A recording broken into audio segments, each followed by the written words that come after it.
Good morning বন্ধুরা, আমার নতুন একটা ব্লগে তোমাদের অনেক অনেক ওয়েলকাম। আশা করি তোমরা সবাই খুব ভালো আছো, সুস্থ আছো, আর আমরাও খুব ভালো আছি। চলে এসছি আমার নতুন একটা ব্লগ নিয়ে।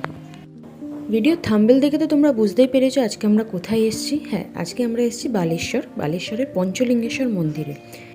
এই ভিডিওতে তোমরা দেখবে আমরা পঞ্চলিঙ্গেশ্বর মন্দিরে কিভাবে এসে পৌঁছালাম, আর এখানের পুরো মন্দিরটা তোমাদের ঘুরে দেখাবো, আর আশপাশে সব জায়গাও ঘুরে দেখাবো। তো চলো স্কিপ না করে পুরো ভিডিওটা দেখতে থাকো।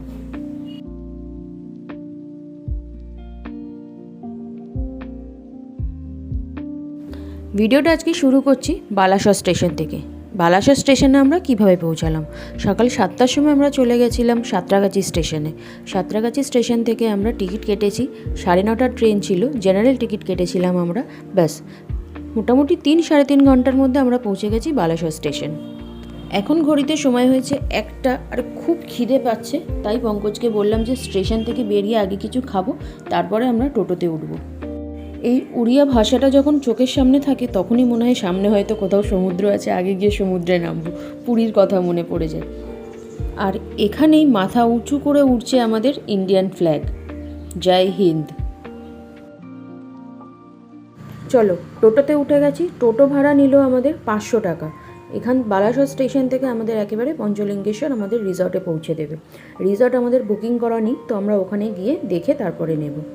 কিছুটা রাস্তা যাওয়ার পরেই দূরে দেখা যাচ্ছে পাহাড়।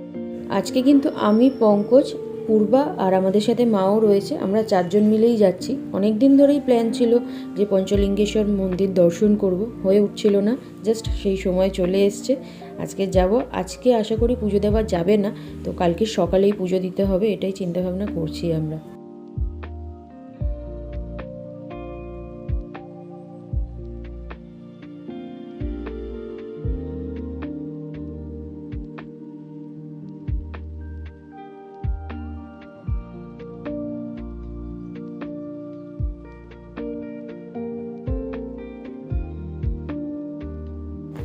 স্টেশন থেকে পঞ্চলিঙ্গেশ্বর আসতে টোটোতে টাইম নিল 3 ঘন্টা, আর এখন ঘড়িতে বাজে 3:30।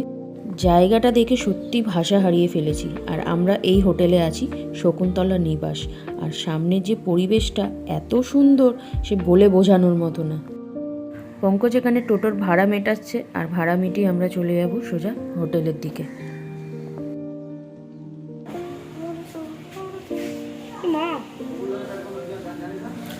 খুবই সুন্দর এখানকার পরিবেশটা, যেই হোমস্টেটা আমরা নিয়েছি। আর এই হোমস্টেটা দেখে মনে হলো যে আমরা মৌসুনিতে চলে এসেছি, কারণ মৌসুনিতে গিয়ে ঠিক এরকম একটা অ্যাটমসফিয়ার পেয়েছিলাম। আর এখানকার রুমগুলোও খুব সুন্দর সুন্দর। আর আমরা 2টো রুম নিয়েছি। মামা সরো। ছোট্টর মধ্যে একদম গুছানো গাছানো, খুবই পরিষ্কার পরিচ্ছন্ন রুম।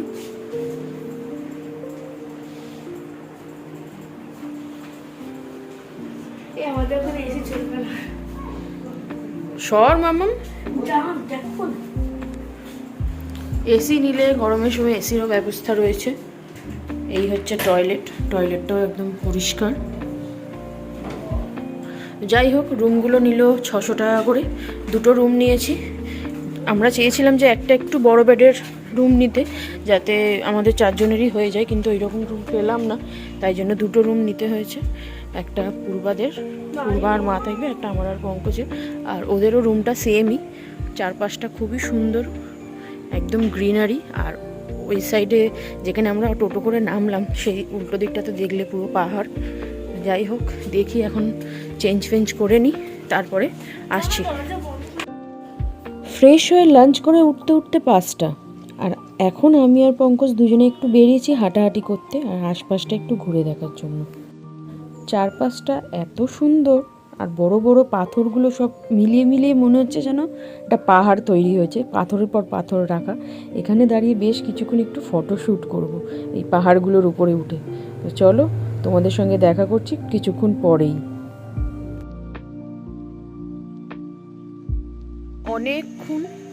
অনেকক্ষণ ঘোরাঘুরির পরে এখন এসেছি আবার রিসর্টে। আর গেছিলাম হচ্ছে মন্দিরে, পুরো একদম মন্দিরের ওপরে গেছিলাম, 311খানা সিঁড়ি উঠে। সেখানে বাবার যে 5টা লিঙ্গ রয়েছে পুরো ঝর্ণায় ঢাকা, সেটা ছুঁয়েছি। পুজো দিইনি, কারণ কাল সকালে পুজো দেবো বলে। আর ভিডিওটা আমি করিনি ইচ্ছা করি, কারণ কাল সকালে করব, কাল সকালে তোমাদেরকে দেখাবো। আর এই হচ্ছে সন্ধেবেলার পরে আমাদের রিসর্টটা।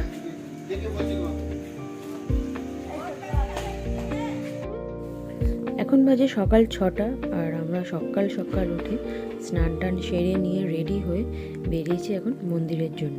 সবাই দেখছো হালকা ঠান্ডা আছে, সব হালকা চাদর টাদর গায়ে দিয়েছে। তো চলো যাওয়া যাক মন্দিরের দিকে। পরিবেশটা এত সুন্দর লাগছে, চারিদিকটা শুধু গ্রিনারি, খুবই সুন্দর জায়গা। সত্যি এসে এখানে খুব ভালো লাগছে, নেক্সট টাইম আবার আসবো এই চিন্তাভাবনা করে রেখেছি। হোটেল থেকে আমাদের বলে দিল সকাল সকাল পুজোটা দিতে যেতে, কারণ আজকে হচ্ছে সানডে, আর সানডে নাকি খুব ভিড় হয়। সামনেই আমরা দেখছি পঞ্চলিঙ্গেশ্বর ভেহিকল স্ট্যান্ড। এখানে যেখানে পার্কিং দেওয়া রয়েছে অ্যারো করা, এখানে হচ্ছে সব গাড়িগুলো পার্ক করা হয়। যারা 4 চাকা নিয়ে বা বাস নিয়ে আসে সবাই এখানে পার্কিং করে, তারপর এখান থেকে হাঁটা শুরু হয়। এখান থেকে আমাদের পাহাড়ের রাস্তা শুরু হচ্ছে, আর আমাদের হেঁটে হেঁটে এখান থেকে ওপরে উঠতে হবে। নিচের দিকে এখনও বেশি দোকান খোলেনি, তবে সবাই বলছে ওপরের দিকে অনেক দোকানই খোলা থাকবে। আর যেহেতু এখন 6টা বাজে সবে, তাই আস্তে আস্তে দোকানপাটগুলো খুলছে।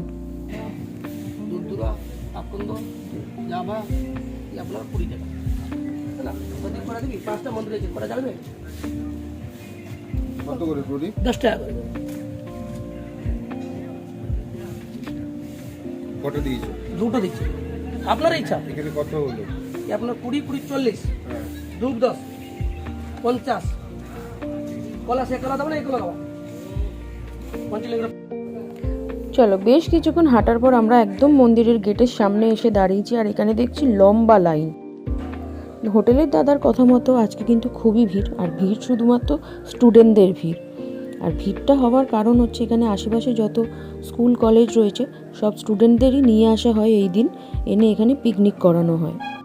আসার সময় আমরা অনেক বাস দেখছিলাম, বড় বড় বাস আসছিল আমাদের রাস্তা দিয়ে। তো এখন বুঝলাম সেই বাসগুলোতে কী ছিল, স্টুডেন্টরাই আসছিল। আর দেখছো ছোট সবাই কিন্তু অল্প বয়সী ছেলেমেয়েরা, আর এখানে আসে বাবার পুজো দেয়, দেওয়ার পরে সামনে যে মাঠটাতে পার্কিং দেখলে ওখানে সবাই পিকনিক করে, দেন তারপর সন্ধ্যের মধ্যে তারা বাড়ি ফিরে যায়।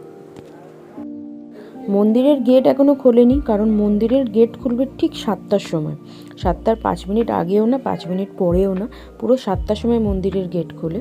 আর গেট খোলার পরে যে সিঁড়িটা যাবে, সেই সিঁড়িটা হচ্ছে 311খানা সিঁড়ি, উঠে তারপরে আমরা বাবার দর্শন করতে পারবো।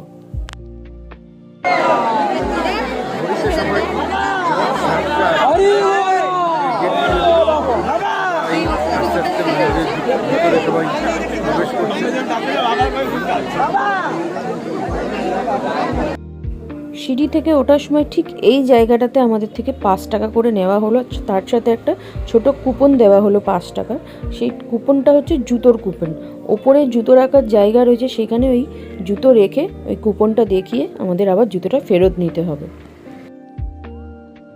পরিবেশটা এত সুন্দর, এত শান্ত আর এত স্নিগ্ধ, সে বলে বোঝানোর মতো না।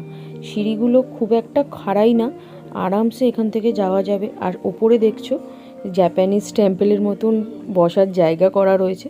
যারা উঠতে উঠতে কষ্ট পাবে তারা ওখানে বসতেও পারে, মানে কিছুটা জায়গা যাওয়ার পরেই কিন্তু এরকমভাবে বসার জায়গা করা রয়েছে।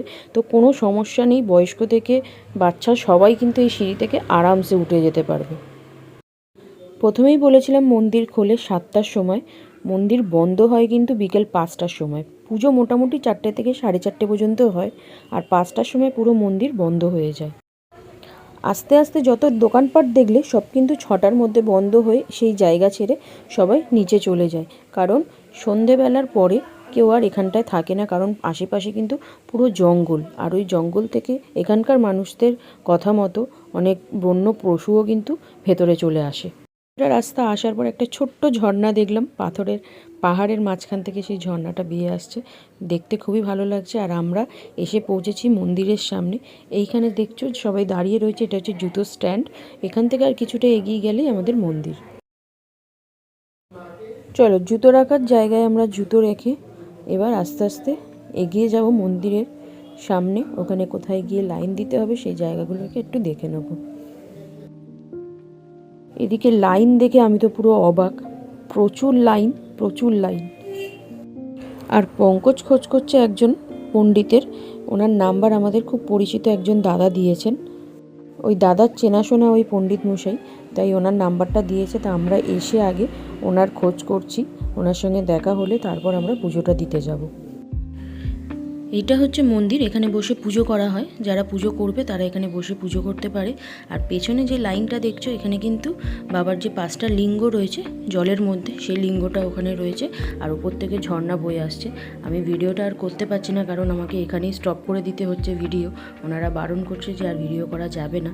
তো চলো আগে পুজো টুজো দিয়ে নিই, তারপর তোমাদের সাথে দেখা করবো। চলো, আমাদের পুজো দেওয়া হয়ে গেছে, তবে লাইনে দাঁড়াতে হয়নি। সত্যি যে ঠাকুরমশাইয়ের কাছে গেছিলাম, উনি আমাদের সাথে সাথেই যেতে পুজো দিয়ে দিয়েছেন। আর খুব ভালোভাবে বাবাকে স্পর্শ করলাম। এই ভিডিওটা আমি একদম উপর থেকে নিচ্ছি। আর যে ঝর্ণাটা দেখছো, এই ঝর্ণাটা কিন্তু ওই বাবার যে লিঙ্গটা রয়েছে ওখান থেকে হয়েই, ওই পাথরটা থেকে হয়েই ঝর্ণাটা যাচ্ছে। আর তোমাদের কিন্তু স্পর্শ করেই বুঝতে হবে, কারণ দেখতে পারবে না, এতটাই জলের বেগ। আর যখন জল কম থাকে তখন সেগুলো দেখ। এখন আমরা যাচ্ছি জঙ্গলের মধ্যে।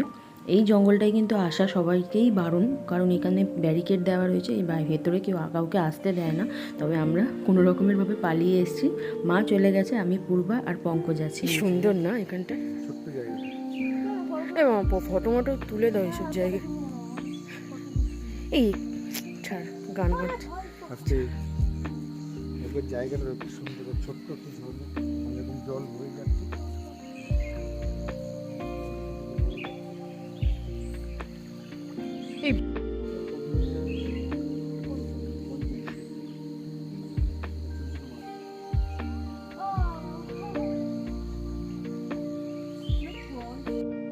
বেশ ভয় ভয় অভিজ্ঞতা নিয়েই জঙ্গলটার ভেতর থেকে এলাম।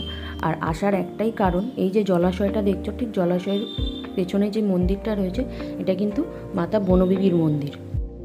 আর এখানে যে জলাশয়টা রয়েছে, এখানে সব বন্য পশুরা এসে জল খায়। পঞ্চলিঙ্গেশ্বর বাবার মন্দির থেকে এই মন্দিরটায় কিন্তু অনেকটাই হেঁটে আসতে হবে জঙ্গলের ভেতর দিয়ে। তবে সচরাচর কাউকে আসতে দেয় না, তাই পুরোটাই ফাঁকা, একটাও জনমানব নেই ভেতরে।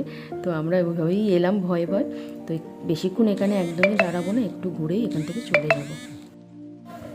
চলো, সব কিছুর মাঝে একটা খুবই ভালো হয়েছে, আজকে আমাদের পুজোটা খুব ভালোভাবে দেওয়া হয়েছে। খুবই শান্তিভাবে বসে খুব ভালোভাবে ঠাকুরমশাই আমাদের পুজোটা দিয়েছেন। আর আজকে আমরা এখান থেকে সোজা যাব দেবকুণ্ডু। তো এখন আমরা এখান থেকে বেরিয়ে আগে ব্রেকফাস্ট করব, তারপর রিসর্টে যাব একটু ফ্রেশ হয়ে, তারপর বেরাবো দেবকুণ্ডুর জন্য। দেবকুণ্ডুর ভিডিওটা তোমরা কিন্তু পাবে পরের ব্লগে। তো আজকের ব্লগটা এখানেই শেষ করছি, দেখা হবে খুব তাড়াতাড়ি তোমাদের সঙ্গে। ভালো থেকো, সুস্থ থেকো। আমার ভিডিওটা কেমন লাগছে সেটা কিন্তু কমেন্ট করে জানিও। যদি ভালো লাগে, যারা এখনও পর্যন্ত আমার চ্যানেলটাকে সাবস্ক্রাইব করোনি, তারা সাবস্ক্রাইব করে পাশে থাকা বেল আইকনটা অবশ্যই প্রেস করো। দেখা হবে তোমাদের সঙ্গে খুব তাড়াতাড়ি নতুন ব্লগ নিয়ে। আজকের জন্য এইটুখানি। Good bye.